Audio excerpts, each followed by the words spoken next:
Okay, today we're going to dive into one of the most famous and, honestly, most powerful stories Jesus ever told. You've probably heard it called the parable of the prodigal son. But what's so amazing is that it's not just about a rebellious son. It's really a story about two sons who are lost in very different ways, and a father whose love is just so over the top, so extravagant, it kind of breaks all the rules. So let me just ask you this to get started. Have you ever felt lost? You know, maybe you made a choice you really regret, or you just felt distant from the people you care about. Or maybe it was just a time when you were wandering, not really sure how to get back to where you belong. That feeling, that's what this story is all about. Now, you have to get this setting here because it's so important. Jesus isn't just telling some nice little story around a campfire. He's actually responding to these super religious leaders who were seriously complaining about him, basically saying, why does he hang out with all the wrong people? This whole parable, it's his answer. It's like he's opening a window for them to see what God's heart is really like. So he tells them this story, a story about a father and his two sons.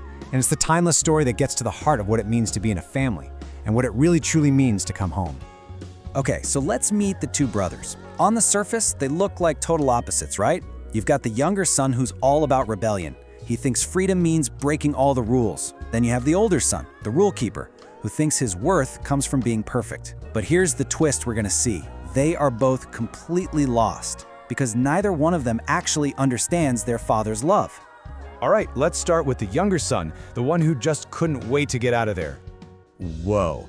Okay, this request right here, this would have been an absolute bombshell to everyone listening.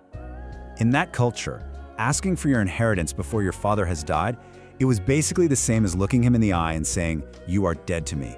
I wish you were gone so I could have your stuff and live my life." It is the ultimate act of disrespect. And from there, his life goes into a total nosedive. It's fast and it's brutal. He gets the cash, takes off for a distant land, and just blows through all of it. Then a famine hits, and he hits rock bottom, so low that he ends up taking the most disgusting, humiliating job a Jewish guy could imagine, slopping pigs. The very freedom he was chasing ended up putting him in chains. You know, we call him the prodigal son, and that word just means recklessly wasteful. And yeah, he for sure was. He wasted everything. But I want you to hang on to that word, prodigal, because as the story keeps going, we're gonna find out someone else is also prodigal, but in a completely different and beautiful way. So there he is, literally in the mud with pigs, at his absolute lowest point, and something just clicks. He comes to his senses. He realizes, wait a minute, my father's hired hands have it better than this. His plan to go home isn't even about being sorry, really. It's just pure desperation. He's just gonna go home and beg to be a servant. But that one step, that first step towards home, is absolutely everything. But the son coming home, that's only half the story. The real emotional earthquake, the thing that changes everything, is how the father reacts. This is just stunning. You have to picture this. In that culture, a respected older man, a patriarch, would never, ever run. It was seen as completely undignified. But this father, he sees his son way off in the distance. His heart just breaks with compassion, and he hikes up his robes and he runs. It's this scandalous public explosion of love. He gets to his son before the boy can even spit out his rehearsed apology speech, and before the village can get to him and shame him. And what the father does next isn't just forgiveness, it's complete restoration. Every one of these gifts is a powerful symbol. The best robe covers his filth and shame with honor. The ring on his finger restores his identity and authority in the family.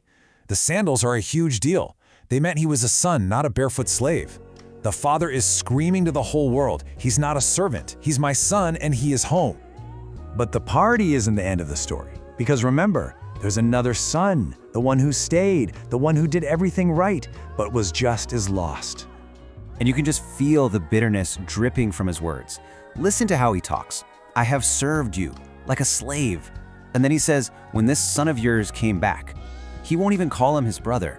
He's so full of anger and self-pity that he's cut himself off from the very family he's standing in. And that's the tragedy of the older brother. He was physically in the house, but in his heart, he was in a far-off country all his own. All his good behavior wasn't about love. It was a transaction. He thought, if I do all the right things, then my father will owe me. He never ever understood that the father's love was always a free gift, not a wage he had to earn. So what in the world does this ancient story have to do with us today? Well, it turns out this isn't just about them. It's about all of us and our own journey home. And this gets us back to that word, prodigal. The one who is truly, recklessly, wastefully extravagant in this story is the Father. He lavishes grace on the Son who broke every rule, and he runs out to offer that same love to the Son who tried to keep every rule. This is what God is like. His love isn't something you earn. It's a gift that comes running to find you, right where you are. You know, the story ends with the older brother just standing outside the party, stewing in his anger. The father is pleading with him to come in, to join the celebration.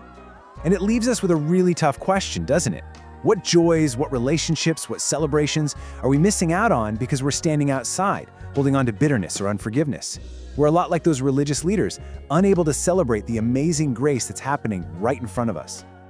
Ultimately, what this parable screams out is that it doesn't matter if we're the rule breaker or the rule keeper. Whether we run away through rebellion or we try to earn our way through religion, we all need to come home. And the best news in the world is that God isn't waiting on the porch checking his watch. His love is already running down the road, arms wide open, just waiting to bring you home.